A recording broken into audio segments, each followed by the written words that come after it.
तुम्ही आधी आले होते तेव्हा तुम्हाला काय काय त्रास होत होता? मला हिप ऑपरेशन झालं होतं एक साईडचं आणि दुसरं पण लास्ट स्टेजला होतं. त्याच्यामुळे मला चालता येत नव्हतं मला तेव्हा, त्याच्यासाठी मी आले होते डॉक्टरांच्या. अच्छा. आणि तुम्हाला ॲलोपॅथी डॉक्टरांनी काय सांगितलं होतं? ऑपरेशनच करायला लागलं सांगितलं, कारण शेवटची स्टेज आहे म्हणून. अच्छा. तुम्हाला आधी चालायला काय काय त्रास होत होता? मला चालायला काठीच घ्यायला लागायची, त्याच्याशिवाय चालता यायचं नाही.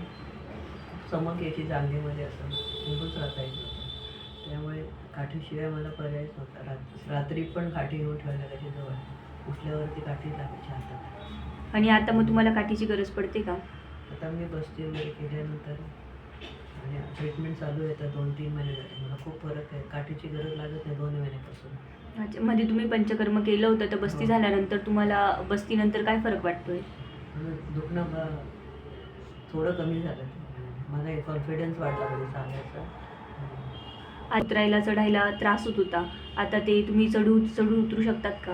हो, आधी धरून उतरायला लागायचं. आता न धरता मी उतरू शकते, जिना चढू शकते.